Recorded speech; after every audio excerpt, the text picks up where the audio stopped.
میں ٹیبل پر اگر اپنا گیت نہ بیچ سکا میری غلطی، ہم مجمع کو قائل نہ کر سکے میری غلطی، میں ماں اور بیوی کے بیچ کا وہ توسط اختیار نہیں کر سکا ہماری غلطی، وابتغی بین ذالک سبیلا نہیں کر سکا ہماری غلطی، بچوں میں وہ اعتماد نہ پیدا کر سکا ہماری غلطی، مسلک کو اپنا درد نہیں بیچ سکا یہ ہماری غلطی ہے، میری غلطی، منہج سنبھالتے سنبھالتے عقیدہ نکل گیا ہماری غلطی، عقیدہ پکڑنے گیا منہج نکل گیا ہاتھ سے ہماری غلطی، دونوں سنبھال رہا تھا تو فقہ برباد ہو گئی ہماری غلطی، خاندان کو اپنا کارکن نہیں بنا سکا ہماری غلطی، ماں باپ کو قائل نہ کر سکا میری غلطی، ملک میں اپنا قلعہ نہیں منوا سکا میری غلطی۔ اصول یہی کہتا ہے کہ الزام خود لینا پڑے گا، اور نبوی سنت اور منہج بھی یہی ہے۔ یہ تو شیطانی روش تھی جس نے کہا قال ربی بما اغویتنی، نعوذ باللہ، نسبت شر اس نے نعوذ باللہ اللہ کی طرف کر دیا، جبکہ ظہر الفساد فی البر والبحر بما کسبت ایدی الناس، اور یہ تو نبوی منہج ہے، ربنا ظلمنا انفسنا، مجھ سے ہی ہو گیا ہوگا اللہ، کچھ مجھ سے ہی ہو گیا ہوگا، میں غلط ہوں،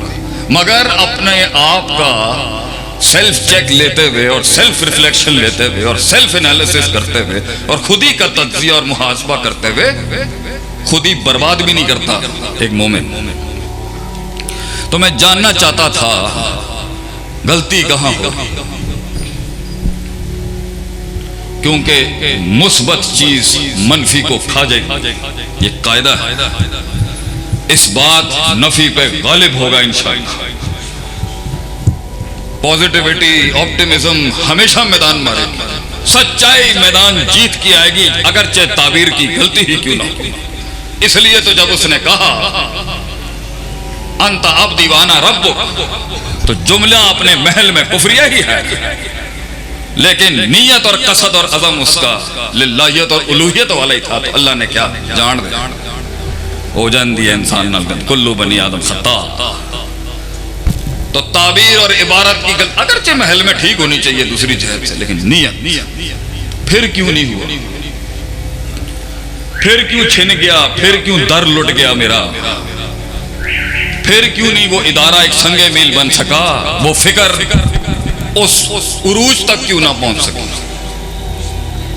حق ہونے کے بعد بھی کیوں نہیں وہ بات سینے میں اتر سکی، اگرچہ الا قلیلہ قلت ہی تھی جو حق والوں کو ملی وراثت، قلت ہی تھی۔ تو اللہ تعالیٰ نے ہمیں قرآن میں نے کچھ نہیں ڈھونڈا، پہلے ہی موجود تھا، اللہ نے قرآن میں کچھ ایسی کلیات دی ہیں، میکروز جسے ہم کہتے ہیں، میکرو پرنسپلز کہتے ہیں، جزیات تو ایسی ہیں کہ حیران ہو جائے انسان۔ کسی جگہ پر ہے وَإِذَا خَاطَبَهُمُ الْجَاهِلُونَ قَالُوا سَلَامًا،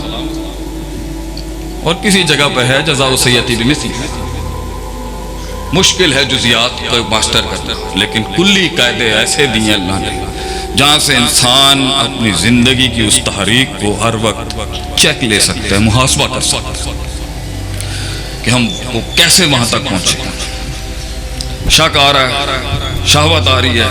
یقین ٹوٹ رہا ہے، ہمت ٹوٹ گئی ہے، نکد ہو رہا ہے، حقد ہو رہا ہے، حسد ہو رہی ہے، مذبذبین بین ذالک چل رہا ہے، لا الہ الا ہی کھڑا ہے یا لا الہ الا ہی کھڑا ہے، نہیں سنبھال پا رہا، نہ منافقتوں کو ڈیل کرنا آ رہا ہے، نہ یہ والی پارٹی ڈیل کرنی آ رہی ہے انذرتم ام لم تنذرہم لا یؤمنون، نہ چٹے منکروں کو ڈیل کرنا آ رہا ہے۔ اتنی بڑی تنوع کے اندر پروڈکٹ نہیں بننی انسان سے، اس کو بن نہیں رہی چیزیں، اس سے وہ منو سلوہ نازل نہیں ہو رہا اگر اس کے اوپر، تو سوچنے وہ حل کیا ہے، اس کیسے نکلے گا ایک انسان۔ اللہ تعالیٰ نے قرآن میں اس کے ایک آیت میں بڑے اصول دیے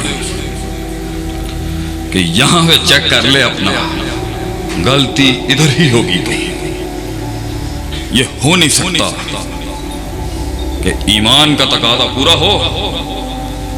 انتم الاعلون ان کنتم مؤمنین، اور غلبہ نہ ہو، یہ نہیں ہو سکتا، یہ ممکن نہیں ہے، یہ دلیل نہیں بنتی اس محل میں۔ مسلمان کبھی بھی نہ حصی لحاظ سے ہارنے کے لیے آیا ہے، نہ مانوی لحاظ سے ہارنے کے لیے آیا ہے۔ اگرچہ حصی ہار بھی جائے تو ذالک الفوز الکبیر، پھر بھی جسم جلنے کے بعد کھڑی ہے وہاں پر، کیونکہ ان کا فلسفہ، ان کی سوچ، ان کا نظریہ جیت گیا اس نے۔ وہ مرے اور شہید بھی ہوئے تو اپنے ٹرمز پہ،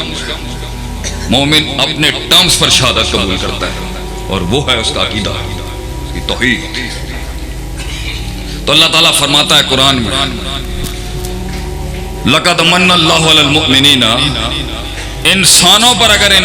پر اگر اللہ کا کوئی احسان ہے نا، احسان، تو وہ یہ ہے کہ اللہ نے ان کے بیچ میں سے ایک رسول بھیج دیا، اسے وَلَا تَكِلْنِي إِلَى نَفْسِي طَرْفَةَ عَيْنٍ نہیں کیا، اسے اس کے حوالے نہیں کیا